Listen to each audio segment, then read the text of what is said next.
성경 봉독하겠습니다. 사도행전 16장입니다. 19절부터 26절까지 말씀을 함께 합독하겠습니다. 19절의 말씀부터 합독하십니다.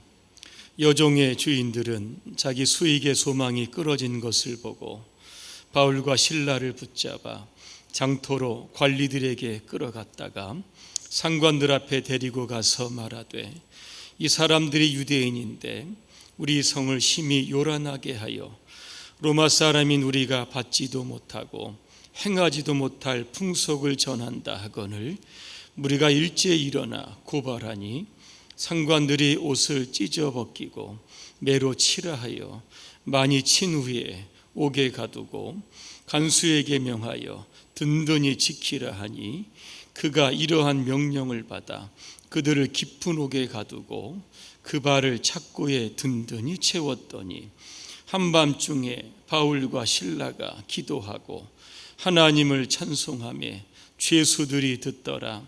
이에 갑자기 큰 지진이 나서 옥토가 움직이고 문이 곧 다 열리며 모든 사람의 매인 것이 다 벗어진지라. 아멘. 인생의 한밤중에 부르는 노래라는 주제로 말씀을 드리겠습니다. 그동안 잠잠했던 코로나19가 다시 확산하고 있습니다. 정부는 19일 자정부터 2주간 동안 서울, 경기, 인천, 수도권 지역의 교회에 대해서 비대면 예배를 허용을 하고 그 외의 모임과 활동은 금지한다라고 하는 발표를 했습니다. 그리고 클럽, 노래 연습장, 뷔페, PC방 등 12종의 고위험 시설과 실내 국립공시설의 운영도 중단된다고 했습니다.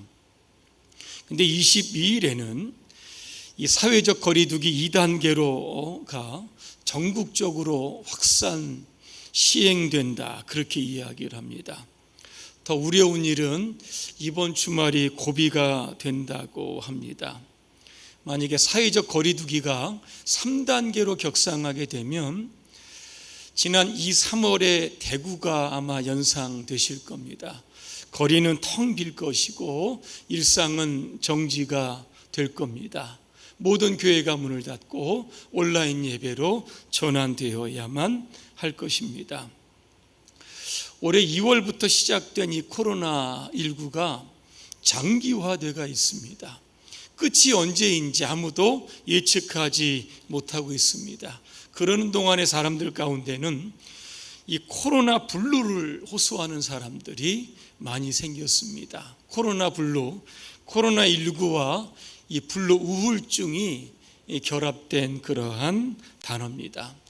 사람들이 코로나 블루에 걸리면 이런 증상들이 나타난다고 합니다.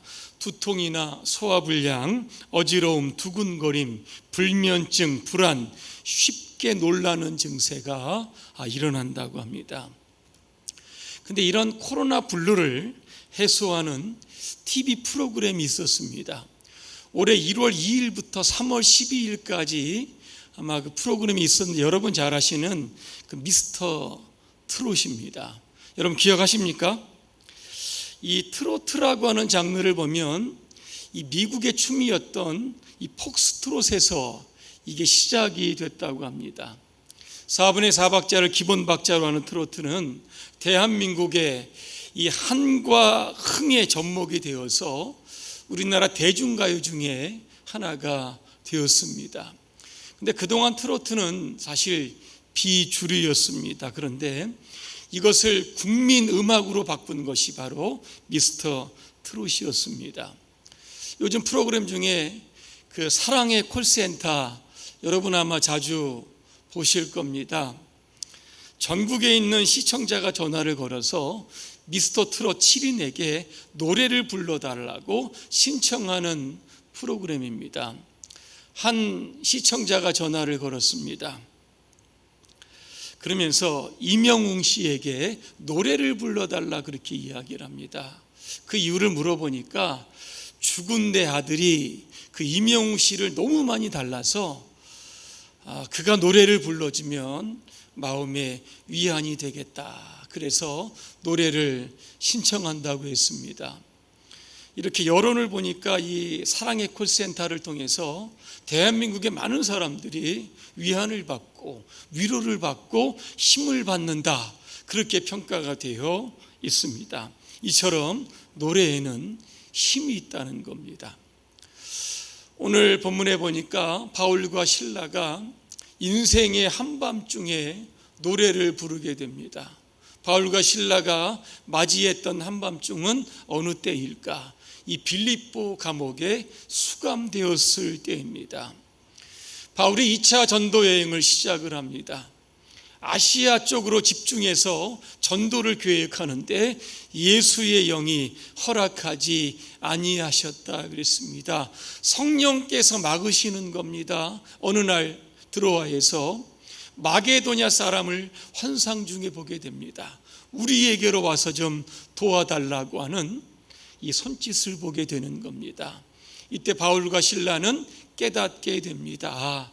아시아가 아니라 유럽으로 가서 복음을 전하라고 하시는 하나님의 뜻이 그 환상 가운데 있음을 깨닫게 되고 이제 마게도냐로 떠나게 되는 겁니다. 이 마게도냐의 첫 성이 바로 이 빌립보라고 하는 곳이었습니다. 이 빌립보는 그리스의 이 북동쪽에 위치하고 있습니다. 알렉산더 대왕의 아버지였던 빌립 2세가 이 도시를 건설을 하고 자기의 이름을 붙였던 곳입니다. 나중에는 이 로마의 식민지가 되었던 곳입니다. 바울과 실라가 빌립보에 도착을 합니다. 첫 번째 만났던 사람이 누구냐면 옷감 장사를 하는 루디아라고 하는 여인입니다. 하나님께서 그에게 은혜를 주시고 복음을 받아들이게 하셔서 루디아의 집에 유럽 최초의 교회였던 빌립보 교회가 탄생하게 되는 겁니다. 이 교회를 중심으로 유럽 전체에 수많은 교회들이 세워지게 되었던 겁니다. 모든 과정이 순탄해 보였습니다. 그런데 문제가 발생합니다. 어느 날 바울과 실라가 길을 가다가 귀신 들린 여종을 만나게 됩니다. 이 귀신 들린 여종은 귀신의 힘을 빌어 점을 칩니다. 그래서 그 받은 수익금을 자신을 고용하고 있는 주인들에게 상납했던 사람들입니다. 바울이 이 여인을 보고 심히 괴로워했다 그랬습니다. 그래서 예수 그리스도의 이름으로 그 안에 있었던 귀신을 내쫓아 주었습니다. 이제 문제가 조금 더 확대가 됩니다. 귀신이 떠나니까 이 여종이 점을 칠 수를 얻게 됩니다. 점괘가 안 맞습니다. 자유함을 얻었지만 이 여종을 부리는 주인들은 화가 납니다. 왜? 돈이 안 되니까. 그래서 바울과 실라를 장터로 끌고 가 관리들에게로 데려갔다 그랬습니다. 이 관리들이라고 하는 것은 당시에 릭토르라고 하는 사람들입니다. 허리나 손에 방망이를 가지고 가는 사람들입니다. 사회 유지나 치안을 지키는 폴리스 경찰들입니다. 그리고 나서 바울과 실라 어디로 데려갑니까? 상관들에게 데리고 갔다 그랬습니다. 빌립보 최고의 집정관들입니다. 그 당시는 집정관이 2명이었다고 합니다. 그런데 이들이 이 유대인에 대한 인종적인 편견을 가지고 있었습니다. 아무런 법적인 절차도 따지지 않고 이 두 사람을 많이 때리게 해서 옥에 가두게 만든 겁니다. 당시에 로마의 감옥은 3종류의 감옥이 있었다고 합니다. 첫 번째 종류의 감옥은 코모리오라고 하는데 이게 잡범들이 들어가는 감옥입니다. 두 번째는 인테리어라고 하는 감옥이 있는데 잡범보다는 좀 죄가 심한 사람들, 중한 범죄를 저지르는 사람들이 이 감옥에 투옥이 됩니다. 세 번째 감옥이 바로 플리아놈입니다. 지하에 굴을 파서 만든 감옥입니다. 그래서 깊은 옥이다 그렇게 부르기도 합니다. 여기에는 중범죄자나 사형 집행자들, 예정자들이 갇혔던 감옥입니다. 오늘 바울과 실라가 이 플리아눔이라고 하는 감옥에 갇히게 되었던 겁니다. 그리고 발에는 착고가 채워졌다 그랬습니다. 질문 드리겠습니다. 오늘 여러분들이 주님의 일을 열심히 하다가 때 아닌 억울한 오해를 받고 그래서 이 깊은 옥, 그것도 사형수들과 함께 있는 옥에 갇혔다라고 하면 어떤 마음이 여러분 드시겠습니까? 대부분의 사람들은 왜라고 하나님께 아마 항변할 겁니다. 내가 잘못한 게 뭐가 있습니까? 나 억울합니다. 오늘 바울은 그 억울함이 다른 사람들보다 더 많았을 겁니다. 왜냐하면 자신의 뜻이었던 아시아로 가는 자신의 계획을 내려놓고 하나님의 뜻을 따라 빌립보로 왔기 때문에 그런 겁니다. 복음을 전하는 거, 하나님 내가 무슨 잘못을 했습니까? 하나님의 뜻에 따라 빌립보까지 왔는데 왜 나에게 이런 시련과 아픔을 주십니까? 아마 억울함을 토로했을 수도 있을 겁니다. 그런데 오늘 성경에 보니까 오늘 바울과 실라는 기도하고 찬양했다 그랬습니다. 감옥 안에서 바울과 실라가 기도를 시작합니다. 여러분, 기도라고 하는 것이 무엇일까? 이 절망적인 감옥에 갇힌 이 상황 가운데서 원망과 불편하는 자신을 쳐다보는 것이 아니라 하나님을 바라보는 겁니다. 왜라고 하는 이러한 하나님께 억울함을 토로하는 것보다 왜 하나님께서 이곳에 우리를 들어가게 하셨을까라고 하는 하나님의 뜻을 발견하는 시간입니다. 열왕기하 6장에 보니까 아람의 수많은 군사들이 이 엘리사와 게하시가 있는 도단성을 포위하는 사건이 나옵니다. 아침에 게하시라고 하는 종이 문을 열고 밖을 쳐다보니까 수많은 군사들이 포위하고 있는 겁니다. 얼마나 두렵고 떨렸을까. 그런데 자기의 스승이었던 엘리사는 조금도 미동하지 않습니다. 그래서 이상하다 생각해서 엘리사에게 물어봅니다. 지금 우리가 이제 포위되어서 체포되게 생겼는데 두렵지 않으십니까? 앞으로 우리는 어떻게 되는 겁니까? 걱정되지 않으십니까? 물어봅니다. 이때 여러분, 엘리사가 게하시에게 이렇게 이야기합니다. 두려워하지 마라.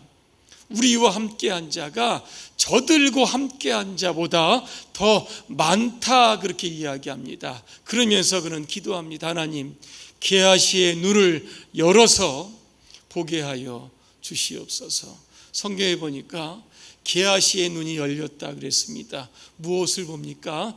하나님께서 보내신 천군과 천사, 결국 불말과 불병거가 이 도단성에 가득한 것들을 보게 여러분 되었던 겁니다. 여러분, 기도가 무엇일까? 나를 포위하고 있는, 나를 압박하고 있는 문제를 보는 것이 아니라 이 문제를 해결하시는 하나님을 바라보는 것이 바로 기도라고 하는 겁니다. 지난 수요일 날 청년이 저에게 예배 후에 이렇게 이야기를 합니다. 코로나19로 인하여 신앙이 조금 약화되었습니다. 교회에 참석하는 것도 많이 참석하지 못했습니다. 그러다 보니까 기도가 하지 못해서 영적으로 굉장히 답답해졌습니다. 앞으로는 예배도 참석하고 기도도 많이 하겠습니다. 이렇게 스스로 질문을 하고 스스로 답변을 했습니다. 여러분, 기도가 무엇일까? 호흡이라고 합니다. 기도는 하나님과 호흡하는 겁니다. 대화하는 겁니다. 문제를 하나님께 아뢰는 겁니다. 근데 기도가 막히면 하나님과의 관계가 막히고 단절되고 불통하다 보니까 우리의 삶에 답답함을 호소할 수밖에 없는 겁니다. 여러분, 이제는 기도할 때입니다. 코로나19의 확산이 멈춰질 수 있도록 여러분 기도하시기를 바랍니다. 코로나19의 백신과 치료제가 속히 개발될 수 있도록 더 기도해 주시기를 바랍니다. 이게 사회적 거리두기가 2단계, 3단계까지 안 가기를 바라지만 만약에 격상이 되게 되면 대한민국의 경제가 다 여러분 무너지게 되는 겁니다. 소상공인들, 수출 내수 이게 엉망이 되게 되면 많은 사람들이 더 힘들어질 겁니다. 이를 위해서 우리는 더 기도해야 하는 이유입니다. 여러분, 두 사람이 기도합니다. 그리고 나서 감옥 안에서 이중창의 소리가 감옥 안에 울려 퍼지게 되는 겁니다. 바로 바울과 실라의 찬양이었던 겁니다. 여러분, 찬양이 무엇인지 아십니까? 영원의 노래다, 그렇게 표현을 합니다. 영원의 노래는 누구를 찬양합니까? 하나님을 높입니다. 하나님의 위대하심을 기리는 것, 이게 바로 찬양입니다. 출애굽기 15장 1절에 보니까 모세와 이스라엘 백성들이 홍해를 건넌 이후에 얼마나 기뻤는지 모든 악기를 동원해서 하나님을 찬양하기를 시작을 합니다. 제가 출애굽기 15장 1절을 제가 한번 읽어드립니다. 내가 여호와를 찬송하리니 그는 높고 영화로우심이요 말과 그 탄자를 바다에 던지셨음이라 그랬습니다. 무엇을 찬양합니까? 찬양의 주제는 이겁니다. 출애굽한 이스라엘 백성들이 홍해를 육지같이 건넙니다. 그런데 이스라엘 추격하는 애굽의 군사들은 결국 홍해에 수장된 사건, 하나님이 그렇게 하셨다, 하나님의 능력과 하나님의 구원을 찬양했던 겁니다. 그래서 출애굽기 15장 2절에 보면 이런 말씀이 있습니다. 여호와는 나의 힘이시요 나의 노래이시며 나의 구원이시다, 이렇게 고백하고 있는 겁니다. 성 어거스틴이 시편 148편을 주석을 하면서 찬양이 무엇인가 이렇게 전익을 합니다. 찬송이란 하나님을 찬양하는 것이다. 만일 하나님이 없이 다른 무언가를 찬양하게 되면 그것은 진정한 찬양이 아니다 그랬습니다. 오늘 우리가 불렀던 413장, 이 찬양이 지어졌던 이 배경을 잠시 말씀드리려고 합니다. 이 작시를 했던 분이 바로 패스포드라고 하는 분인데, 이분이요 미국 시카고의 변호사였습니다. 무디 장로교회의 장로님이셨습니다. 그의 아내가 조금 아파서 가족들과 함께 유럽으로 여행을 계획하고 있었습니다. 자, 그래서 이 패스포드의 이 가족은 뉴욕에서 이 프랑스 여객선을 기다리고 있었습니다. 그런데 불행하게도 시카고에 대화재가 발생합니다. 패스포드의 집과 재산이 다 화재로 타버립니다. 그때 이 무디 장로교회도 소실되었던 겁니다. 그는 이제 장로교회의 그 재정을 담당했기 때문에 이 재건의 문제 때문에 이 여객선을 타지 못했고 아내와 사랑하는 네 딸을 먼저 그 배에 태워서 보내게 되었던 겁니다. 그때가 언제냐면 1873년 11월 22일 새벽 2시입니다.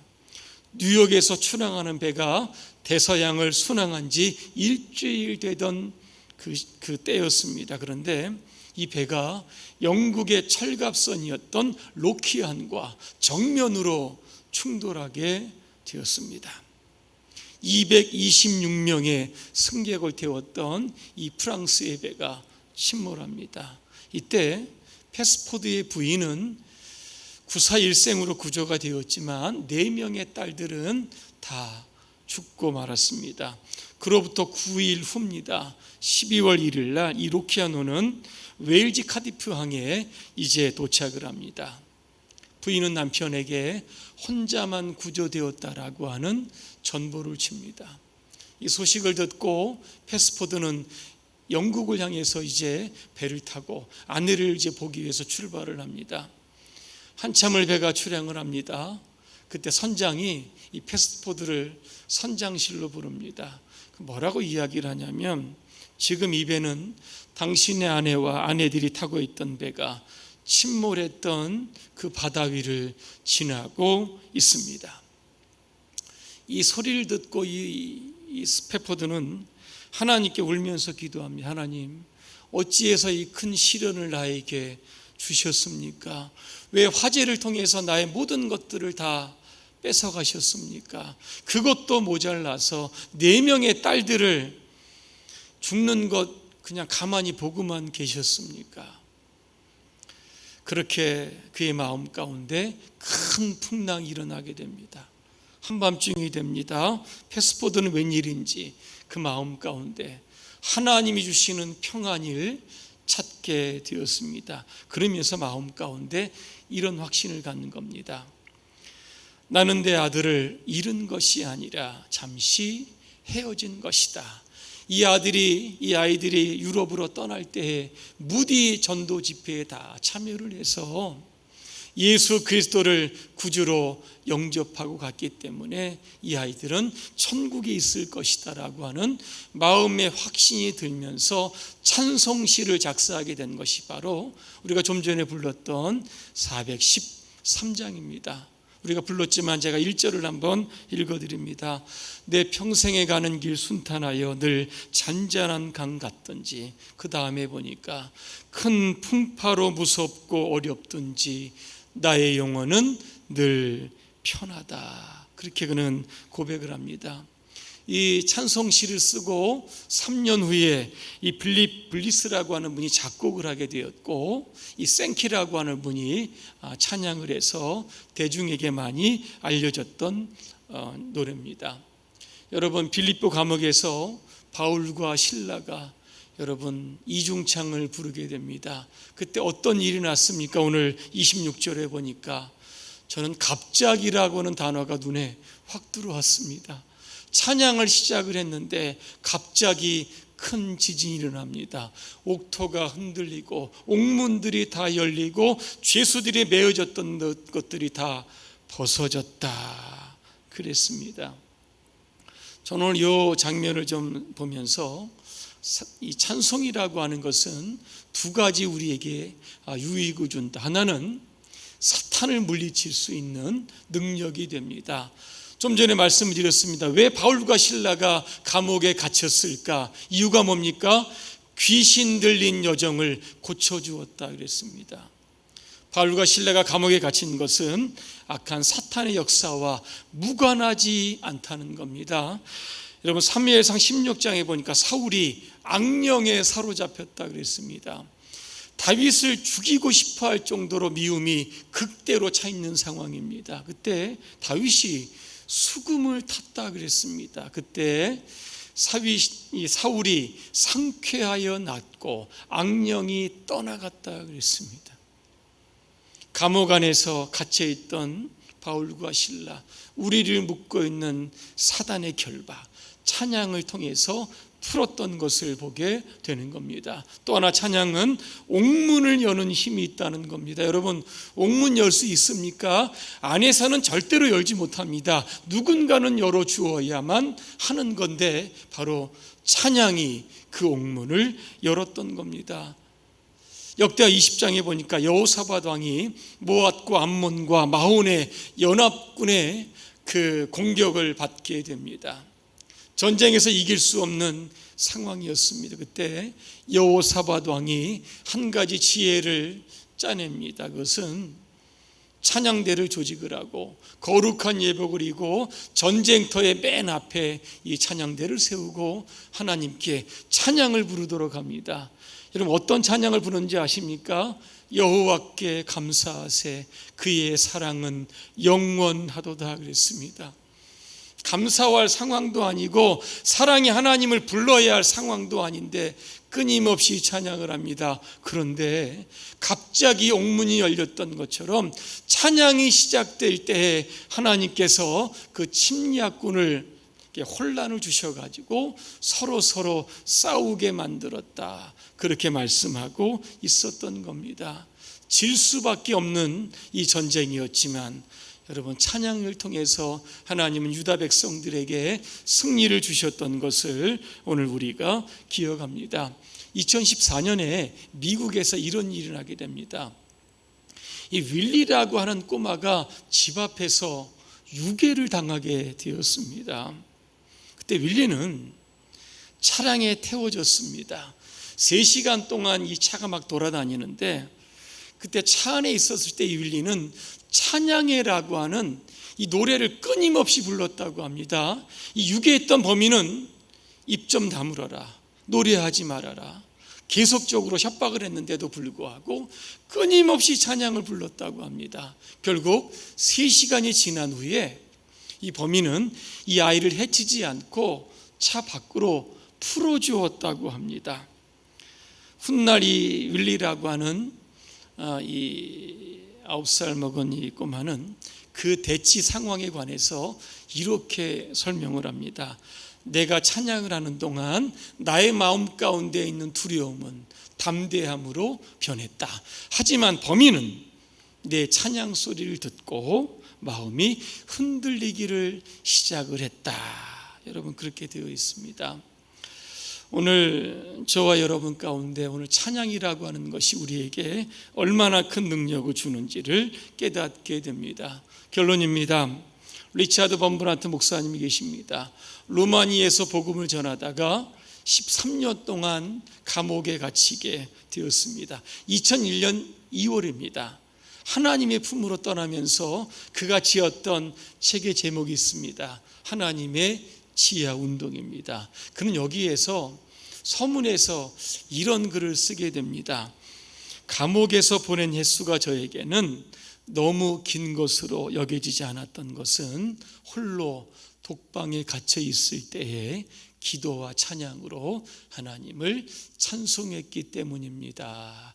그렇게 고백을 합니다. 혹시 여러분 가운데 인생의 한밤중에 계신 분이 계십니까? 여러분, 기도하시라고 하는 하나님의 사인입니다. 인생의 한밤중에 계신 혹시 여러분 가운데 있다라고 하면 오늘부터 여러분 찬양하시기를 바랍니다. 하나님께서 평안을 주실 겁니다. 옥문을 열고 쇠문을 열 수 있는 하나님의 기적을 분명히 경험하게 하실 겁니다. 이 한 주간 코로나19로 인해서 대한민국에 힘들어할 때 여러분의 기도와 찬양으로 이 위기를 극복하시기를 주님의 이름으로 축원합니다. 기도하겠습니다. 은혜로우신 하나님, 위기의 때입니다. 코로나19 우리가 어찌할 수 없는 상황입니다. 이때 우리가 기도와 찬양을 통해서 우리 안에 역사하시는 하나님의 기적을 목도하게 하여 주시옵소서. 예수님의 이름으로 기도합니다. 아멘.